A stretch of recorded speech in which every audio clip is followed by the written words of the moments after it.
Syekh Hasyim Asy'ari hafal Quran. Begitu disebutkan oleh Al-Muallimi dalam kitabnya A'lam Makkiyin. Ada orang Arab menulis kitab namanya A'lam Makkiyin, tokoh-tokoh ulama-ulama dari Makkah.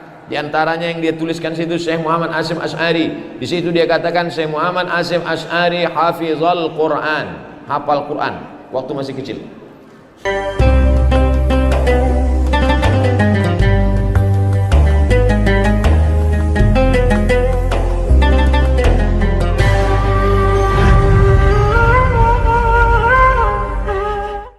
Petang ini kita akan mengkaji tentang kontribusi Syekh Muhammad Hasyim Asy'ari, lahir 1871, meninggal 1947, dalam penyebaran hadis di Indonesia.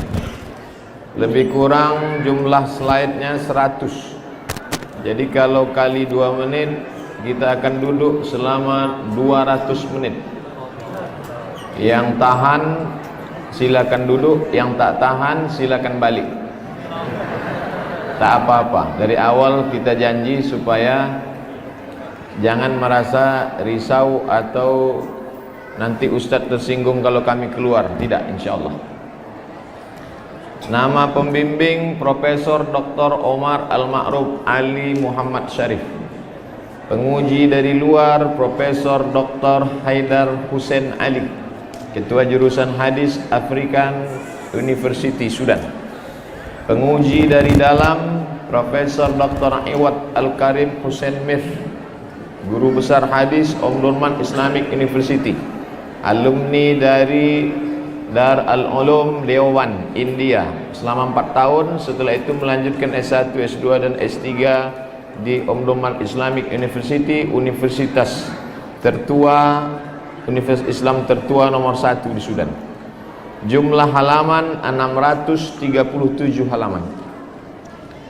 Telah disidangkan pada hari Selasa jam 8 hingga jam 11 siang, 3 jam. Tempat gedung lembaga riset Omdurman Islamic University. Nilai mumtaz, cum laude. Kurikulum vitae Ustadz Abdul Somad. Abdul Somad, tempat tanggal lahir Ulama 18 Mei 1977. S1 Al-Azhar Mesir, tamat 2002. S2 Darul Hadis Maroko, tamat 2006. S3 Omdurman Islamic University Sudan, tamat 2019.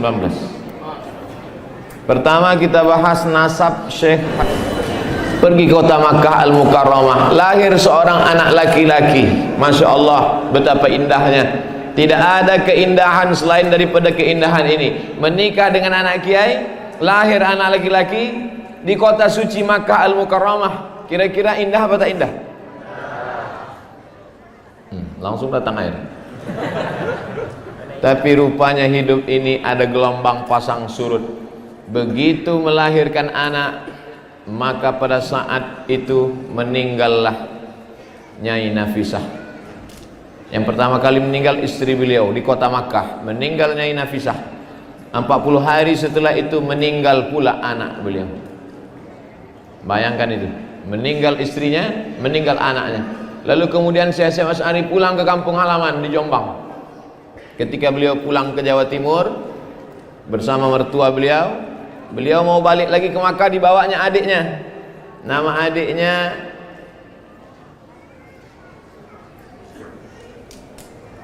Anis, adik beliau.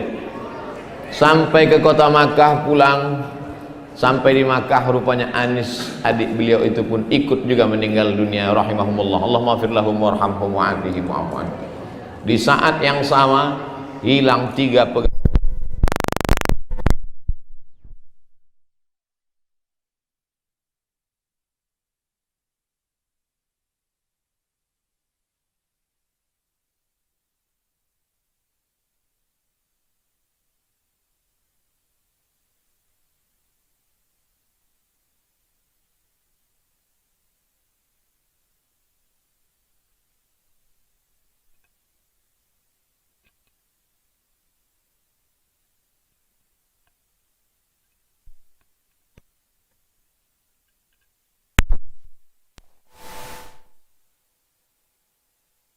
Yang lain, tapi yang saya ambil biografinya, yang saya tulis selengkap-lengkapnya ada 17. Yang pertama Said Bakri Syata, Dimyati. Kemudian Syekh Mahfud Abdullah At-Tirmasi, ulama besar mengajar hadis di Masjidil Haram. Kemudian Sayyid Alawi bin Ahmad As-Sagaf. Kemudian Sayyid Husain bin Abdullah Al-Habsyi. Kemudian kalau kita di Makkah mengenal ada ulama besar namanya Sayyid Ahmad. Sayyid Ahmad punya ayah namanya Sayyid Muhammad. Sayyid Muhammad punya ayah namanya Sayyid Alawi. Sayyid Alawi punya ayah namanya Sayyid Abbas. Sayyid Abbas ini juga mengajar di Masjidil Haram dan itu guru dari Syekh Hasyim Asy'ari. Kemudian ada guru beliau berasal dari Maroko, namanya Syekh Shu'aib bin Abdurrahman Ad-Dakkali. Ada pula guru beliau yang bergelar Sayyid Ulama Al-Hijaz, pemimpin ulama-ulama Hijaz, namanya Syekh Muhammad Nawawi Al-Bantani. Al-Bantani artinya Banten. Nama kitabnya Marah Labid fi Kashfi Ma'anil Qur'anil Majid. Ada pula guru beliau bernama Syekh Ahmad Khatib Al-Minkabawi. Minkabawi berasal dari Bukit Tinggi Minangkabau. Yang orang Indonesia paling tinggi prestasinya adalah Syekh Ahmad Khatib Minangkabau karena pernah menjadi imam di Masjidil Haram. Kalau ada anak-anak Indonesia yang bercita-cita, apa cita-citamu? Aku ingin jadi imam di Masjidil Haram. Bukan mimpi, karena pernah ada orang Indonesia jadi imam di Masjidil Haram, namanya Syekh Ahmad Khatib Al-Minkabawi, meninggal pada tahun 1916. Mudah-mudahan ada lagi orang Indonesia yang jadi imam di Masjidil Haram. Imam di Masjidil Haram, Makkah Al-Mukarramah, Syekh Ahmad Khatib Al-Minkabawi. Ada lagi guru beliau bernama Syekh Said Yamani. Ada lagi guru beliau bernamanya Syekh Rahmatullah Usmani Al-Hindi. Pernah mendengar Ahmad Dedat? Ahmad Dedat orang India. Ayahnya merantau ke Cape Town, Afrika Selatan, jual garam. Tiap hari datanglah misionaris menawarkan agama. Akhirnya Ahmad Dedat merasa terpojok, selalu diajak berdoa. Ahmad Dedat pergi ke belakang. Di lemari bapaknya dia jumpakan ada satu buku, nama bukunya Izharul Haq. Izharul Haq itu adalah buku dialog antara Islam Kristen. Nama penulisnya namanya Syekh Rahmatullah Al-Usmani Al-Hindi. Pemerintah Inggris tak suka kepada Syekh Rahmatullah. Akhirnya beliau dikejar-kejar dan pindah ke kota Makkah Al-Mukarramah. Dan beliau salah satu guru dari Syekh Muhammad Hasyim Asy'ari. Kemudian ada guru beliau namanya Syekh Ahmad Amin Al-Attar, Syekh Ibrahim Arab, Syekh Salih Bafadal, Sayyid Sultan Hashim Ad-Dagistani dari Dagestan, kemudian Sayyid Abdullah Zawawi dan Sayyid Ahmad Hasan Al-Attas. Ini beberapa ulama. Apa pelajaran dari sini? Jangan berguru hanya kepada satu guru saja, tapi bergurulah pada banyak-banyak guru. Guru yang baik adalah guru yang mengatakan setelah kau belajar kepada aku, belajar pada kiai yang lain, belajar kepada ustadz yang lain. Tapi ketika ada orang mengatakan kamu mesti belajar kepada aku saja, adapun yang lain-lain itu hanya ustadz kaleng-kaleng. Ini tak betul. Lihat, Syekh Muhammad Hasyim Asy'ari kenapa beliau menjadi orang yang alim? Karena gurunya banyak. Beliau talaqti. Talaqti artinya belajar dari mulut ke mulut. Talaqti halaqah, lingkaran. Halaqah artinya ustadz memberikan pengajaran, murid duduk melingkar. Ini namanya halaqah. Zaman dulu tidak bisa tablik akbar ramai karena belum ada mikrofon, belum ada TV, belum ada infocus, belum ada laptop. Jadi ngajinya sistem halaqah. Kalau di Pondok Jawa namanya sistem sorogan. Maka Syekh Muhammad Hasyim Asy'ari mengaji kitab hadis kepada Syekh Mahfud At-Tirmasi. Kitab Sahih Bukhari beliau khatamkan selama 2 tahun, dari tahun 1317 sampai 1319. Khatam 7.275 hadis. 7.275 hadis, lengkap dengan sanadnya, lengkap dengan matannya, lengkap dengan riwayat rawinya, lengkap dengan syarahnya, lengkap dengan penjelasan akidahnya, tauhidnya, fikihnya, syarahnya. Nah, itulah makanya. Dan beliau tidak hanya sebagai pendengar. Apa kata beliau? Waqad ajazani biqiraatihi. Syekh Mahfud At-Tirmasi sudah memberikan ijazah kepadaku boleh membacakan kitab Sahih Bukhari. Kama ajazani biqiraati ghairihi min kutubil hadis. Dan aku juga boleh membacakan kitab-kitab yang lain dari kitab-kitab hadis. Itulah mengapa beliau salah satu tokoh ahli hadis, karena beliau talaqi ilmu hadis dan beliau pula mendapat ijazah untuk mengajarkan hadis. Beliau pemegang sanad yang ke-23 dari Imam Al-Bukhari. Kitab itu ditulis oleh Muhammad bin Ibrahim Muhammad bin Ismail bin Ibrahim bin Al-Mughirah bin Bardizbah Al-Bukhari, meninggal 256. Bagaimana Syekh Hasyim Asy'ari bisa sampai ke Imam Bukhari?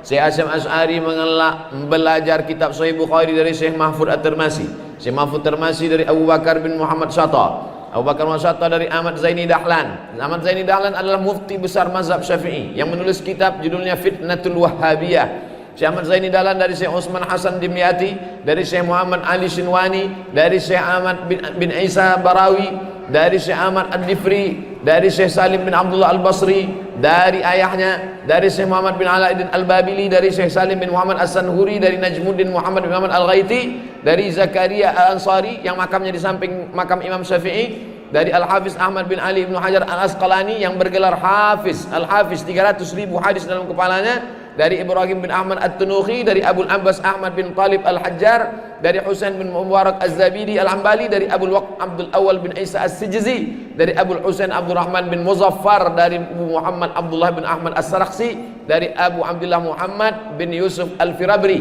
dari Imam Abu Abdullah Muhammad bin Ismail bin Ibrahim bin Bardizbah bin Mughirah bin Bardizbah Al-Bukhari. Yang ke-23 susunan dari Imam Bukhari sampai kepada Syekh Muhammad Hasyim Asy'ari. Sanad beliau kepada Sahih Muslim, bahkan ini boleh minta kepada panitia, ada saya muat. Sanad beliau kepada Sahih Muslim, Syekh Muhammad Hasyim Asy'ari mendapatkan riwayat dari Syekh Muhammad Mahfud At-Tirmasi, dari Sayyid Abi Bakar, dari Syekh Isa Al-Barawi, dari Ahmad bin Abdul Fattah Al-Malawi, dari Syekh Hasan Al-Kurdi, dari Ahmad bin Muhammad Al-Qushasi, dari Syamsuddin Muhammad bin Muhammad Ar-Ramli, dari Zainuddin Zakaria bin Muhammad Al-Ansari, dari Abdurrahim bin Furat, dari Muhammad bin Khalifah Ad-Dimashqi, dari Hafiz Abdul Mu'min bin Khalaf Ad-Dimyati, dari Abul Hasan Muayyid bin Muhammad At-Tusi, dari Abu Abdullah Muhammad bin Fadl Ar-Farawi, dari Abdul Ghafir bin Muhammad Al-Farisi, dari Abu Ahmad Muhammad Al-Jaludi, dari Abu Ishaq Ibrahim bin Muhammad bin Sufyan Al-Faqih An-Naisaburi, dari Imam Hafiz Abul Husain Muslim bin Hajjaj bin Muslim Al-Qushairi An-Naisaburi, penulis kitab Sahih Muslim. Dua sudah dipegangnya, Sahih Bukhari, Sahih Muslim. Beliau juga mendapat sanad kitab Muwatta Malik. Kitab hadis yang paling tua yang ada di muka bumi saat ini yang dicetak adalah kitab Muwatta Malik, ditulis oleh Imam Malik bin Anas, gurunya Imam Syafi'i, meninggal tahun 179 Hijrah. Sanadnya seperti yang saya tuliskan. Saya ambil dari kitab Nuqtah Muhimmah min Hadratis Syekh Muhammad Hasyim Asy'ari, halaman D. Sanad beliau ke Sunan Abi Daud ada. Sanad beliau ke Sunan Tirmidzi ada. Adapun sahabat-sahabat beliau selama di kota Makkah Al-Mukarramah, di antaranya Syekh Umar Hamdan Al-Mahrasi, Syekh Bakir Al-Jogjawi, Jogjawi dari Yogyakarta, Syekh Abdul Wahab Hasbullah yang kemudian menjadi sahabat beliau bertiga, Syekh Wahab Hasbullah, Syekh Bisri Shansuri, Syekh Muhammad Hasyim Asy'ari, bertiga ini mendirikan Nahdlatul Ulama. Kemudian Kiai Khalil Kasingan, kemudian Kiai Faqih Mas Kumambang, Syekh Ahmad Dahlan. Nah, jadi beliau juga pernah sama-sama murid dari Syekh Mahfud Tirmasi dengan pendiri Muhammadiyah yaitu Kiai Haji Ahmad Dahlan. Syekh Habibullah Asy-Shinqiti, Shinqiti suatu negeri di bawah Maroko, Mesir, Libya, Tunisia, Aljazair, Maroko. Di bawah Maroko ada satu negara kecil namanya Shinqiti. Jadi teman beliau orang-orang jauh yang sama-sama talaqi hadis di Masjidil Haram. Begitu juga Syekh Dimyati At-Tirmasi, Syekh Ahmad Baydawi Lasem, Jawa, Syekh Ahmad Al-Mukhallalati Asy-Syami Al-Maki. Syami sekarang adalah Suriah. Kemudian beliau juga ada kawan dari Sumatera bernama Syekh Abdul Qadir bin Sabir Al-Mandili Al-Maki. Kemudian Syekh Abbas Buntet Cirebon. Nah, ini semua adalah murid-murid dari Syekh Mahfud At-Tirmasi. Tirmasi diambil dari kata Tremas, Pacitan, Jawa Tengah. Ulama besar yang kitabnya sekarang dicetak di Darul Fikri Beirut. Bangga kita orang Indonesia, tapi punya ulama bukan pakai bahasa Indonesia yang bukunya dicetak di negara Arab. Walam yakun taliban. Beliau tidak hanya sebagai seorang siswa, tapi Syekh Muhammad Hasyim Asy'ari pernah menjadi guru di Masjidil Haram. Kalau ada orang belajar di Masjidil Haram luar biasa, tapi ada yang lebih luar biasa lagi, menjadi guru di Masjidil Haram. Yang ngomong gitu siapa? Sayyid Muhammad Asad bin Ali bin Ahmad bin Syihab Beliau menulis kitab judulnya Al-Allamah Muhammad Hasyim Asy'ari Wadi' Labinatul Istiqlal Indonesia, ditahqiq dan ditaklik oleh Asy Abdul Qadir Jilani, dicetak oleh Maktabah Turas Ulama Nusantara, cetakan pertama tahun 2016. Di situ dituliskan dengan jelas bahwa Syekh Muhammad Hasyim Asy'ari pernah menjadi guru mengajar di Masjidil Haram, dan beliau punya murid-murid dari berbagai negara, khususnya dari Asia Tenggara. Tapi beliau kembali ke tanah air. Apa pelajaran dari sini? Setinggi apapun prestasimu di negeri orang, kembalilah ke kampung halaman. Kalau hanya sekedar untuk hidup, mungkin Syekh Muhammad Hasyim Asy'ari tak kembali ke tanah air. Beliau cukup tinggal di Makkah. Mungkin sampai hari ini anak cucunya akan menjadi orang-orang kaya di kota suci Makkah Al-Mukarramah. Tapi beliau tidak begitu, mengamalkan firman Allah, "Falawla nafara min kulli firqatin minhum ta'ifatun." Jangan semuanya pergi berperang, mesti ada 2-3 orang liyatafaqahu fiddin, mendalami ilmu agama. Untuk apa gunanya? Liunziru qaumahum, supaya nanti kalau sudah tamat hatam kitab ini, Syekh Hasyim Asy'ari hafal Quran. Begitu disebutkan oleh Al-Muallimi dalam kitabnya A'lam Makkiyin. Ada orang Arab menulis kitab namanya A'lam Makkiyin, tokoh-tokoh ulama-ulama dari Makkah. Di antaranya yang dia tuliskan situ Syekh Muhammad Hasyim Asy'ari. Di situ dia katakan Syekh Muhammad Hasyim Asy'ari hafizal Quran, hafal Quran waktu masih kecil.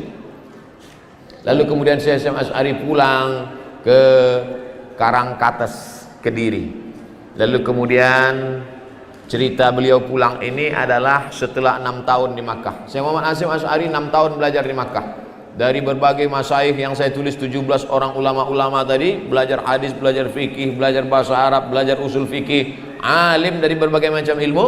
Lalu kemudian 6 tahun lamanya datanglah seorang kiai namanya Kiai Romli. Waktu itu Kiai Romli mau pergi haji, nama kampungnya Karangkates, Kediri. Kiai Romli membawa anak gadisnya namanya Nyai Khadijah. Lalu kemudian dinikahkanlah. Senang Kiai Romli melihat Syekh Muhammad Hasyim Asy'ari dinikahkan dengan anaknya. Lalu setelah menikah kembali lagi. Yang dulu pertama meninggal, Nyai Nafisah, menikah dengan Khadijah, pulang. Beliau pulang sampai ke tanah Jawa pada tahun 1899. Belum masuk 1900. 1899 beliau pun kembali ke tanah Jawa. Setelah 6 tahun di kota suci Makkah Al-Mukarramah. Apakah setelah beliau pulang ke tanah air lalu hubungan dia dengan kawan-kawannya tadi putus? Tidak. Beliau tetap menjalin hubungan dengan Amir Abdul Karim Al-Khattabi. Ini adalah tokoh revolusi dari Marigi, Maroko. Bayangkan di zaman itu belum ada grup WhatsApp, belum ada telepon, belum ada email, belum ada YouTube. Beliau tetap ada kontak kepada Abdul Karim Al-Khattabi dari Maroko. Hubungannya tetap baik. Beliau punya hubungan baik dengan Sayyid Muhammad Amin Al-Husaini, itu pimpinan ulama Palestina. Beliau menjalin hubungan dengan Muhammad Ali Shaukat, pimpinan revolusi dari India. Beliau menjalin hubungan dengan Muhammad Ali Jinnah, mujahid dari Pakistan. Beliau punya hubungan baik dengan Said Alawi bin Tahir Al-Haddad, mufti dari Johor. Beliau tetap menjalin hubungan baik dengan Syekh Ahmad Arif Zain, pendiri majalah Al-Irfan. Jadi beliau tidak hanya belajar hadis, tidak hanya mengajarkan Sahih Bukhari, Sahih Muslim, Muwatta Malik, Musnad Ahmad bin Hanbal. Beliau tidak hanya seorang ahli hadis, tapi juga punya pergerakan melawan penjajahan. Maroko waktu itu dijajah oleh Prancis, India dijajah oleh Inggris, Indonesia dijajah oleh Belanda. Maka beliau punya satu pemikiran, negeri muslim yang dijajah oleh orang kafir ini mesti merdeka, walaupun penjajahnya macam-macam. Al-kufru millatun wahidah. Apa pelajaran dari sini? Sekarang banyak orang mengajar hadis saja tapi tak peduli kepada apa yang terjadi pada masyarakat. Nah, ini Syekh Muhammad Hasyim Asy'ari mengajarkan kita, walaupun mengajar hadis tapi tetap peduli pada penjajahan. Lalu kemudian Syekh Muhammad Hasyim Asy'ari pertama dengan Nyai Nafisah punya anak satu, Abdullah, meninggal. Kemudian beliau menikah dengan Nyai Nafiqah. Di situ beliau punya anak namanya Hannah, Khairiyah, Aisyah, Izzah, Abdul Wahid, Abdul Hafiz, Abdul Karim, Ubaidullah, Masrurah, Muhammad Yusuf. Dari Abdul Wahid inilah yang dulu menjadi Menteri Agama, lahir Kiai Haji Abdul Rahman Wahid. dan sekarang adik beliau Kiai Haji Solahuddin Wahid. Nah, jadi saya silaturahim ke pesantren Tebu Ireng, ketemu dengan anak. Jadi nasabnya Kiai Gus Solahuddin Wahid bin Abdul Wahid bin Muhammad Hasyim Asy'ari.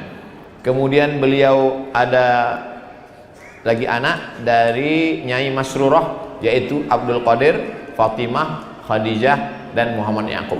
Nah, ini adalah keturunan-keturunan beliau. Syekh Muhammad Hasyim Asy'ari itu orangnya banyak puasa sunat. Nah, ini bagi yang suka puasa sunat, bagus, membersihkan diri, membersihkan jiwa. Di antara kebiasaan beliau adalah beliau banyak puasa sunat. Dari mana dia dapat tradisi banyak puasa sunat itu? Ternyata ibunya yang bernama Nyai Halimah shamat thalatha sanawatin qabla wiladatihi. Sebelum Syekh Muhammad Hasyim Asy'ari lahir, maka Nyai Halimah puasa 3 tahun berturut-turut. Tapi tidak nyambung, tetap makan malam. Tapi besoknya puasa lagi, puasa lagi, puasa lagi. Jangan heran kenapa anaknya suka puasa, karena emaknya suka puasa. Jangan heran kenapa anaknya suka lagu dangdut, karena emaknya suka ngaji. Artinya apa? Beliau suka puasa, riyadhahnya tinggi. Maka jangan heran kalau dia hafal. Saya ketika baca buku-bukunya itu, saya yakin dan percaya sebagian besar itu dia tidak lihat buku. Beda dengan kita sekarang nulis, copy atau baca buku. Dia tidak lihat buku. Karena saya lihat lain di buku teks asli dengan yang ada di buku dia. Terjadi beberapa perbedaan kalimat. Di situ saya kesimpulkan dia tidak baca buku, tapi dari hafalannya, dari kepalanya. Kenapa bersih? Karena banyak puasa. Nah, ini sengaja saya kutip, saya ambil beliau banyak puasa sunat, dan itu dia ambil dari tradisi ibunya. 3 tahun puasa sebelum beliau lahir. Ini jadwal rutin beliau. Bagaimana jadwal rutin beliau? Beliau bangun malam tahajud witir, habis itu tidur, kemudian beliau bangun lagi sholat subuh. Habis sholat subuh beliau tidak keluar dari masjid, dia baca wirid dan hizib. Wirid hizib itu wirid rutinan. Dia punya bacaan-bacaan khusus yang ditulis dalam bukunya. Sudah saya tahqiq. Kemudian setelah baca itu beliau mengajar sampai terbit matahari. Habis itu beliau, habis terbit matahari, beliau menjumpai pekerja-pekerja yang mengurus kebun, karena beliau punya sawah. Sawah inilah yang menghidupi pondok pesantren. Jadi tidak hanya sekedar baca kitab, hadasana Ibnu Qutaibah bin Sa'idin, hadasana fulan-fulan, tidak. Tapi beliau punya 2. Pertama usahanya toko. Dia punya toko di Jombang. Yang kedua dia punya sawah. Maka beliau ada waktu kosong khusus untuk melihat itu. Lalu kemudian itu dia baca kitab. Habis itu baca kitab yang dibaca kitab Al-Muhazzab Muwatta. Kemudian setelah itu beliau menyambut tamu. Nah, jadi tidak hanya mengaji tapi juga tamu-tamu yang datang beliau sambut. Setelah itu sebelum sholat zuhur beliau qailulah. Qailulah ini tidur siang sedikit. Ikut sunnah Nabi Muhammad SAW. Sekarang kita masuk kantor dari jam 8 pagi sampai jam 4 sore. Habis itu pulang ke rumah. Di malam hari pula masih begadang lagi, nongkrong-nongkrong sampai jam 11 malam. Makanya hidup orang sekarang tak awet. Sampai 40, 45 batuk mati. Beliau kenapa badannya sehat sampai tua? Karena hidupnya makannya sedikit, karena banyak puasa sunat. Buka puasanya sedikit dan tidurnya full. Malam tahajud witir, habis isya ngaji tidur, dan dia siang ada tidur ikut sunnah Nabi, tidur qailulah. Kemudian setelah zuhur beliau membaca kitab lagi, baca kitab ke murid-murid. Setelah itu sore-sorenya beliau meriksa tugas-tugas yang dikasih, sudah selesai atau belum. Kemudian itu beliau sholat asar, habis itu baca kitab Fathul Qarib, baca kitab Fathul Qarib, kitab fikih sore. Setelah itu nunggu azan maghrib, duduk nunggu azan maghrib beliau baca buku. Jadi beda antara ada wirid ngajar, ada qailulah, ada makan, ada puasa, ada baca buku. Sekarang banyak orang ceramah tak pernah baca buku. Akhirnya ngomong ngawur, tak kemana-mana, ngelantur. Nah, beliau baca buku tetap. Sebelum azan maghrib beliau sempatkan mutolaah baca buku. Setelah itu sholat maghrib berjamaah. Habis sholat maghrib ke isya beliau nyambut tamu lagi. Jadi ada tamu siang, ada tamu sore. Tidak menyepelekan tamu. Habis maghrib ke isya datang tamu, jumpa, konsultasi, minta barokah, minta doa dan lain sebagainya. Setelah sholat isya baru beliau baca kitab Ihya Ulumuddin, tasawuf. Coba tengok. Kalau siang dia baca kitab fikih, tapi kalau malam dia baca kitab tasawuf yang ditulis oleh Imam Abu Hamid Al-Ghazali. Bagi yang mau ikut jadwal Syekh Muhammad Hasyim Asy'ari ini sehat, bagus. Lalu kemudian beliau juga baca tafsir. Tafsir yang beliau pilih tafsir Ibnu Katsir. Kenapa tafsir Ibnu Katsir? Karena dia ahli hadis. Tafsir yang paling selamat dari Israiliyat tafsir Ibnu Katsir. Sementara di zaman itu yang dibaca di tempat-tempat lain tafsir Khazin, tafsir Thalawi yang mengandung kisah-kisah Israiliyat. Tapi Syekh Hasyim Asy'ari membacakan kitab tafsir Al-Qur'anil Azim yang ditulis oleh ahli hadis yang paling selamat dari Israiliyat, yaitu kitab tafsir Al-Qur'anil Azim ditulis oleh Syekh Imam Abdul Fida Ismail Ibnu Katsir. Setelah itu malam beliau makan. Beliau makan malam jam hatta sa'ah hadiyata asrah. Beliau makan malam jam 11. Tapi makannya tak banyak, sedikit. Beliau makannya malam sekaligus untuk persiapan besok puasa. Kemudian beliau liburnya 2 hari, hari Selasa dan hari Jumat. Hari Selasa itu dikhususkan untuk periksa kebun dengan toko-toko barang dagangan, berapa laku, berapa modal, berapa keuntungan untuk pondok pesantren, dan kemudian untuk melihat sawah. Itu hari Selasa. Sedangkan hari Jumat beliau khususkan untuk 2, banyak-banyak baca Quran dan sholawat Nabi. Ini bukan hanya sekedar berita cerita tentang hidup beliau, tapi kita ambil jadi pelajaran. Mudah-mudahan kita bisa mengikut gerak langkah beliau, insyaallah. Amin. Hari Jumat banyak-banyak. Beliau tidak pernah meninggalkan sholat berjamaah. Suatu hari ketika beliau kena demam panas. Kena demam panas 4 tahun sebelum meninggal. Jadi kalau beliau meninggal umur 76, berarti waktu itu umurnya 72. Waktu itu dia kena demam panas. Lalu kemudian kata santrinya, Kiai, kalau gitu sholatnya di kamar aja, sholatnya di rumah aja, karena ini demam panas. Apa kata beliau? I'lam ya bunayya anna nara jahannama asyad min hararati hadhil humam. Ketahuilah wahai santri, panasnya api neraka belum ada apa-apanya dibandingkan dengan panasnya demam ini.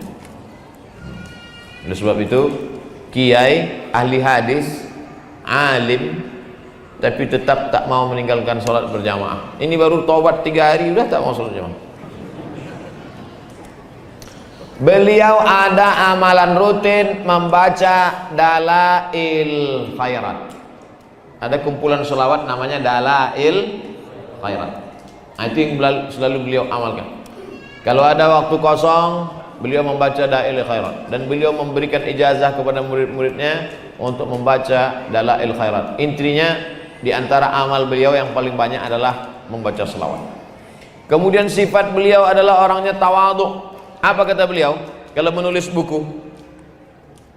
Min aqallil khaliqati bal min la syai'a lahu. Buku ini ditulis oleh hamba Allah yang paling hina, rendah, dan tak ada apa-apanya. Jadi kalau habis nulis buku ditulisnya gitu. Buku ini ditulis oleh orang yang tidak ada apa-apanya. Bukan macam Ustaz sekarang, tolong tulis baliho saya, dokternya buat besar-besar. Saya kan baru sidang kemarin. Makanya kalau ada orang sombong baca biografi saya sama Syari ini, Masya Allah. Alim, sanad hadis di kepalanya, mengajar di Masjidil Haram, tapi nulis buku dari orang yang tak punya apa-apa. Man la syai'a lahu fil haqiqah. Man la syai'a lahu fil haqiqah. Orang yang tak punya ada apa-apanya menurut hakikat Allah Subhanahu wa taala. Kemudian beliau orangnya zuhud. Beda zuhud sama miskin. Banyak orang sekarang kalau udah disebut zuhud, bayangannya miskin. Syekh Hasyim Asy'ari tidak miskin, karena dia punya toko, dia punya ruko, dia punya barang dagangan, dia punya sawah, tapi hidupnya sederhana. Bagaimana hidup sederhana? Dinding rumahnya dari bambu, lantainya dari semen, tidak ada perabot, duduknya di lantai, hiasan dindingnya hanya kitab-kitab. Sekarang banyak juga rumah ustadz dindingnya kitab-kitab tapi nggak pernah dibaca. Lemarinya mahal sekali. Lalu kemudian setiap bulan itu dia panggil santri-santri supaya menjemur kitab. Santri-santri dipanggil menjemur kitab itu karena takut berjamur. Kitab mahal. Itulah hiasan beliau. Fikul setiap bulan. Lalu kemudian pada saat usianya sudah tua, datanglah orang kaya. Murid beliau, Kiai ini rumah udah nggak layak lagi kami bangunkan ya. Beliau tetap menolak, tapi karena terus diminta, akhirnya direnovasilah rumah itu. Dan beliau punya mobil bukan untuk pamer sombong, tapi karena untuk mobil kuno, mobil unik yang dipakai hanya sekedar keperluan saja. Syekh Muhammad Hashim Asy'ari. Beliau pernah diberikan penghargaan oleh Ratu Wilhelmina pada tahun 1937. 8 tahun sebelum kemerdekaan Republik Indonesia, Ratu Wilhelmina menyerahkan bintang emas dari Belanda. Tapi kemudian Syekh Hasyim Asy'ari menolak. Dengan lembut dia menolak, dia tidak mau. Karena kalau dia terima berarti itu persetujuan dia terhadap penjajahan Belanda kepada bangsa Indonesia. Dia tidak mau. Beliau pernah mendapatkan 3 jabatan dari Jepang. Pertama, ingin diangkat menjadi Jawa Hokokai, yaitu sebuah lembaga sosial. Yang kedua, beliau diangkat menjadi kantor urusan agama Sumuhu. Kemudian beliau pula ingin diangkat menjadi mendapatkan penghargaan. Semuanya beliau tolak. Syekh Hasyim Asy'ari menolak penghargaan Belanda dan Jepang. Kemudian Syekh Hasyim Asy'ari menolak jabatan. Dikumpulkan seluruh orang Indonesia paling hebat. Dari yang 10 ini dipilih lagi 6. Dari yang 6 ini dipilih lagi 4. Dari yang 4 ini dipilih lagi 2. Dari yang 2 ini dipilih lagi 1. Sampai pilihan kepada beliau. Syekh Hasyim Asy'ari dipilih jadi presiden. Kata Syekh Hasyim Asy'ari, saya berjuang selama ini bukan karena ingin jabatan itu, tapi ingin supaya Indonesia merdeka. Dan beliau tetap kembali ke pondok pesantren Hadratus Syekh Hasyim Asy'ari. Beliau tidak menerima bantuan. Datanglah orang-orang kaya ingin memberikan bantuan, tapi cara beliau tidak kasar. Dia tidak mengatakan, orang kaya, kau bawa semua hartamu ini, haram ini. Tidak. Nah, beliau tetap terima kasih. Lalu kemudian ada santri-santri beliau panggil. Kemudian ada orang-orang yang perlu buat pesantren, perlu tanah, baru beliau salurkan. Karena beliau sendiri punya sawah, punya toko untuk menghidupi pesantren. Beliau mengalihkan bantuan. Langsung dilihat oleh saksi. Saksi ini menulis dalam bukunya. Nama saksinya Sayyid Muhammad Asad bin Ali bin Ahmad bin Syihab. Saya lihat dengan mata kepala saya sendiri. Datang beberapa ibu-ibu. Ini dilihat. Muslimat. Qaddamna min Aqsa. Datang ibu-ibu. Jadi memang rupanya yang suka nyumbang itu dari dulu memang ibu-ibu. Ibu-ibu di sana, di sini tak tahu lah. Mereka kumpulkan duit mereka berikan kepada Hadratus Syekh Hasyim Asy'ari. Kata Syekh Hasyim Asy'ari, terima kasih atas segala bantuannya, tapi kebetulan ada yang lebih memerlukan. Akhirnya didirikanlah pondok pesantren khusus perempuan. Waktu itu pondok pesantren hanya laki-laki saja, perempuan tak boleh belajar, pantang perempuan belajar. Bahkan ada yang mengatakan perempuan nggak boleh belajar nulis, haram. Tapi pada saat itu pemikiran beliau maju dan beliau ambil uang ibu-ibu perempuan yang sudah mengumpulkan dana tadi, dibangunkanlah khusus pesantren khusus untuk perempuan. Makanya beliau layak mendapatkan penghargaan pendidikan terhadap perempuan. Tapi jangan bayangkan Syekh Hasyim Asy'ari itu ulama dengan jenggotnya, dengan sorbannya, dengan jubahnya, ahli hadis, pejuang kemerdekaan, lalu nggak pernah bercanda, orangnya serius saja. Tidak. Saya tulis ada satu sisi canda beliau. Dulu kalau ada tentara Jepang bawa pesawat, tentara Jepang, maka orang Jawa akan mengatakan kasukehe. Kasukehe bahasa Jepang artinya lari, tentara Jepang datang. Kasukehe, lari, tentara Jepang datang. Tapi makna itu di pesantren Tebu Ireng lain. Kalau Syekh Hasyim Asy'ari sedang patroli, sedang memeriksa kamar-kamar santri, itu santri-santri yang lain langsung ngasih tahu kawannya, kasuke. Apakah ketika santri mengatakan kasuke, awas tentara Jepang datang, apakah waktu itu Syekh Hasyim Asy'ari marah, ngamuk? Tidak. Dia pun tersenyum melihat kelakuan tingkah laku santri-santri tersebut. Jadi beliau punya sisi humanisme kemanusiaan. tidak kejam, tidak pemarah. Mungkin itulah yang membuat orang tertarik dengan kepribadian Syekh Muhammad Hasyim Asy'ari. Dia orang yang terbuka. Waktu itu ada gubernur Belanda namanya Van der Plas, datang membawa anjing, bertamu ke rumah Syekh Hasyim Asy'ari. Beliau sambut karena dianggap ini sebagai seorang tamu, sebagai seorang manusia, ukhuwah insaniyah, beliau sambut. Tapi ketika mau ditarik untuk ikut kerjasama dengan Belanda, beliau tolak. Kamu datang sebagai tamu, oke. Tapi kalau untuk mengajak kerjasama dengan penjajah, tidak. Ada masanya lembut, ada masanya tegas, ada masanya keras, ada masanya terbuka. Begitu kepribadian Syekh Muhammad Hasyim Asy'ari. Beliau orang yang sabar menghadapi ujian. Pemerintah Jepang menuduh Syekh Muhammad Hasyim Asy'ari mendirikan pondok pesantren, mengumpulkan massa ingin melawan Belanda. Maka dimasukkanlah beliau ke dalam penjara. Berapa lama beliau di penjara? 6 bulan lamanya di penjara, disiksa. Bahkan tangan kanan beliau mengalami cacat, sampai cacat tangan kanannya disebabkan oleh penyiksaan tersebut. Dan murid-murid beliau berdatangan ingin menggantikan. Daripada kiai kami, kamilah yang masuk, tapi Belanda tidak mau. Jadi jangan bayangkan Syekh Hasyim Asy'ari itu hanya duduk mengajar hadis lalu kemudian hidupnya nyaman, enak, tenang. Beliau berhadapan dengan Belanda, berhadapan dengan Jepang, masuk penjara, disiksa. Luar biasa kehidupan beliau. Maka setelah membaca-baca biografi, banyak kita terinspirasi. Yamsaskum qaumun qarhun faqad masal qauma qarhun mithluh. Kalau kamu merasakan kesulitan dalam hidup, maka sesungguhnya ulama-ulama dulu jauh lebih sulit, jauh lebih susah, jauh lebih payah hidupnya.